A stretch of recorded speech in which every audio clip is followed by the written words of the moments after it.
अंत भला तो सब भला। रोली की शादी उसके माँ बाप एक आलसी लड़के से करा देते हैं। चलो, रोली की शादी हुई और हमने गंगा नहाई। और क्या, बेटियां तो होती ही हैं बोझ। हाँ, पर अब क्या चिंता, उतार तो दिया बोझ तुमने, अब वो लोग समझे। ससुराल में रोली का पति कहता है, देखो, मैं कोई काम नहीं करता, ये बात तुम्हारे मम्मी पापा को बता दी थी मैंने। अब जो किराया आता है दुकान का, उसी से घर का गुजारा करना है। कभी भूल से भी कोशिश ना करना किसी चीज की डिमांड की। क्या मम्मी पापा को पता था कि आप कोई काम नहीं करते? और क्या, बड़ा अच्छे से पता था। उन लोगों को तो तुम बोझ लगती थी, बोल रहे थे कि बस शादी कर लो और कोई मतलब नहीं है। रोली को यह सुनकर बहुत गुस्सा आता है, लेकिन करती भी तो क्या, क्योंकि वो जानती थी कि उसके माता पिता ऐसे ही हैं।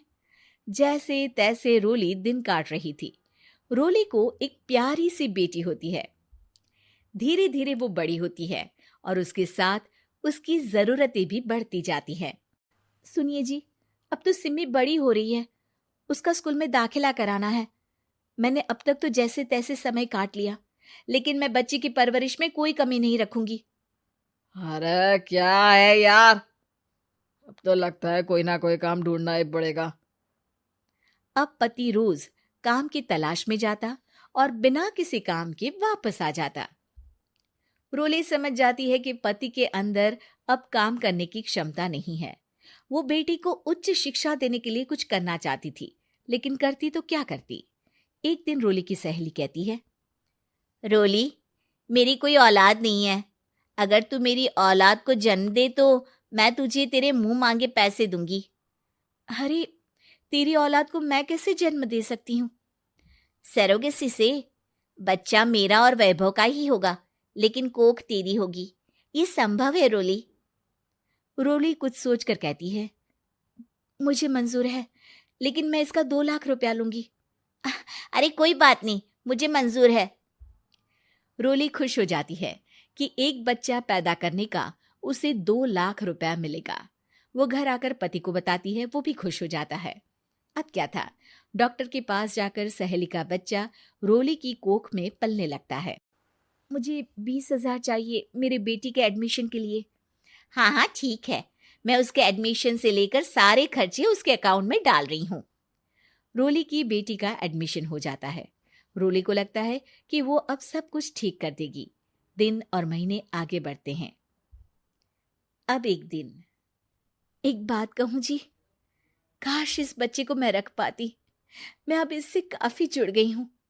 अरे यार, पता नहीं किसका बच्चा है, अपने पास है ना अपनी मुन्नी। हाँ, लेकिन अब मैं भी इस बच्चे से जुड़ाव फील करने लगी हूँ। लेकिन मैं ये जानती हूँ कि ये मेरा बच्चा नहीं है। दोनों की जिंदगी ठीक चल रही थी, लेकिन कहते ना कि सुख का पल ज्यादा लंबा नहीं होता। एक दिन रोली की सहेली का फोन आता है। रोली, मुझे अब ये बच्चा नहीं चाहिए, मैं अपने पति को छोड़ रही हूँ। अरे लेकिन मुझे पैसों की जरूरत है, बच्चा तुम्हारा है, मैं क्या करूंगी? सहेली बिना कुछ बोले फोन काट देती है, फोन स्विच ऑफ कर देती है। लेकिन रोली के जीवन का तूफान यहीं नहीं रुकता। रोली, मैं इतना भार नहीं उठा सकता। आज पढ़ाई का पैसा मांग रही हो, कल को शादी, कॉलेज और पता नहीं क्या क्या। मैं तुम्हें छोड़ रहा हूँ, अपनी बच्ची उठाओ और निकलो इस घर से। अरे पर मैं कर तो रही हूं ना बच्चे के लिए काम, आप आराम से रहिए ना। क्या काम कर रही हो, देख रहा हूं मैं। ये छोटा शहर है, यहाँ लोगों को बात बनाते वक्त नहीं लगता। तो मैं क्या करूं? ज्यादा पढ़ी लिखी नहीं हूं, कैसे घर के खर्चे चलाऊं? और आप तो काम करना ही नहीं चाहते। हाँ, ना चाहता हूं और ना ही करूंगा। रोली को पति की बात पर काफी गुस्सा आ जाता है। ठीक है, अगर मेरे जीवन में संघर्ष ही लिखा है तो वही सही। इस वक्त पति होने के नाते आपको मेरा साथ देना चाहिए था, लेकिन नहीं, आपने तो इस हाल में मुझे घर से बाहर निकालने की बात कह डाली। देखो, ये सारी फालतू की बातों के लिए वक्त नहीं है मेरे पास। रोली, जिसकी कोख में किसी और का बच्चा था और साथ छोटी सी बेटी, पति का घर छोड़कर रास्ते पर आ जाती है। रोली के पास मायके के सिवा दूसरा कोई रास्ता नहीं होता। अरे रोली कैसी है? कितने दिनों के लिए आई है? हमेशा के लिए माँ। वो माँ को सारी बात बता देती है। ओए लड़की, इतनी हिम्मत का काम कर लिया। अरे ना ना, यहाँ कोई जगह नहीं है। तुम तो अपना बोरिया बिस्तर उठाओ और निकलो यहाँ से।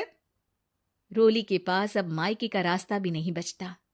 वो चुपचाप बच्ची को लेकर जा रही थी कि उसे दर्द होता है और वो डॉक्टर के पास चली जाती है और फिर वहां वो एक प्यारे से बेटे को जन्म देती है।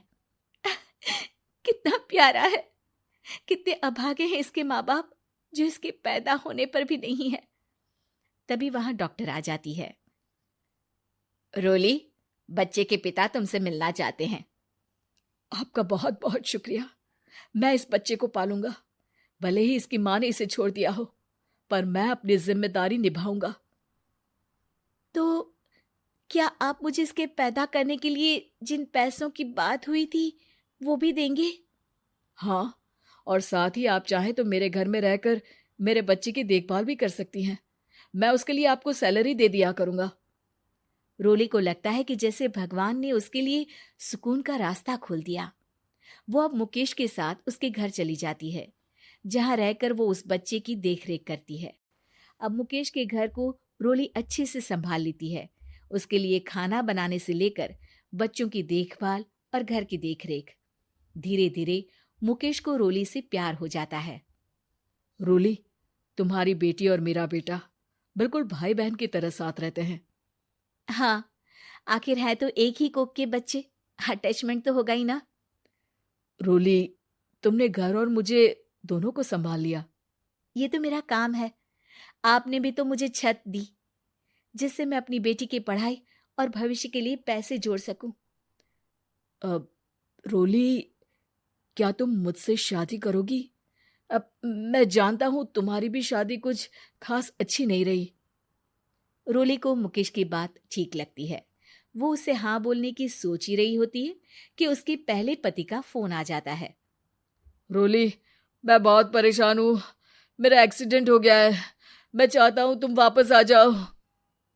रोली को पुराने पति की चिंता होने लगती है। वो सोचती है कि वो क्या कर रही थी। हाँ हाँ ठीक है, मैं आ रही हूँ। हाँ रोली, आ जाओ, लेकिन बच्ची को कहीं हॉस्टल में छोड़कर आना, क्योंकि मैं नहीं चाहता कि हम लोगों के बीच फिर से वो सारी बातें हो।